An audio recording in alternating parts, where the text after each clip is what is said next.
પહેલા તો તમને બધાને ખબર હોવી જોઈએ કે આ ઘટના શું હાલે છે. ઘટના એ છે કે સરકારે 2 મહિનાનું અનાજ મોકલ્યું અને ગરીબના હાથમાં અડધા મહિનાનું 1.5 મહિનાનું અનાજ વગે થઈ ગયું.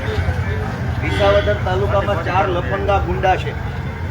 એ 4 લફંગાઓ આખા વિસાવદર તાલુકાનું અનાજ દર મહિને કરોડોનું ખાઈ જાય.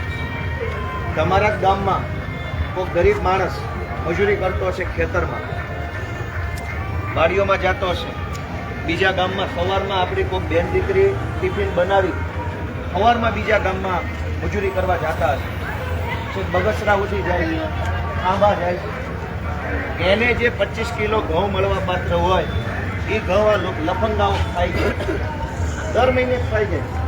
આ ભાઈને ખાઈ ગયા, પણ આ વખતે તમારો ધારાસભ્ય તમારી ભેગા છે. આ પોલીસવાળા અને આ મામલતદારની ઓકાત નથી કે લફંગાને પકડીએ કે આવી ગયા બધા સિંગમ બની. દારૂ હપ્તા લેવા હોય તો આ નંબર 1 છે. ખેતીના હપ્તા લેવા હોય, જુગારના હપ્તા લેવા હોય, રિક્ષાવાળાને હેરાનગતિ કરીને તોડ કબાડા કરવા હોય તો આ બધા સિંગમો છે. એકેયની ઓકાત નથી કે આ વિસાવદરના લુખ્ખાન પકડીએ અને આવી ગયા બધા મોટી તોપી બની. તમે બધા કેટલા વર્ષો સુધી લાચાર બનીને જીવશો ભાઈ? લાચારી કેટલા વર્ષ કરશો? તમારામાં ક્યાંક આત્મસન્માન જેવું છે જ નહીં? લડતા બોલતા કેમ નથી? અવડા મોટા મામલતદાર થઈને કોઈ ઓકાત તો પાવની નથી અને હાલી નીકળ્યા મામલતદાર બનીને, હાલી નીકળ્યા પીએસઆઈ બની, સીન સપાટા કરવાના, રીલો બનાવવાની. બનાવો રીલ, જાઓ પકડીને અનાજ માફિયાને પકડીને બનાવો રીલ. તમારામાં ઓકાત હોય તો આખા વિસાવદરમાં દારૂ વેચાય છે, તમે બધા સપોર્ટ આપો, જનતા રેટ ચાલુ કરવાના, આ લોકોને ધંધા બંધ કરાવવાના. આપવાના સ્ટેકો તમે તમને ગુપ્ત મેસેજ આપી, તારીખ ટાઈમ કોઈ નથી કહેવાની. જે જગ્યાએ દારૂ વેચાય જનતા રેડ કરવાની છે. 2 નંબરના હપ્તા ખાઈ ખાઈને ફાટા ફરે છે બધા. આખા વિસાવદરને દારૂ પીવડાવે છે અને એફઆઈઆર લેવામાં ઘા વાગે છે. આને પૂછું, કિરીટને પૂછું, નાના કિરીટના બાપાનું છે અહીંયા બધું. કિરીટને પૂછ્યા વગર એ કઈ હલતા નથી. તો તમારામાં આત્મસન્માન જેવું છે કે નહીં ભાઈ?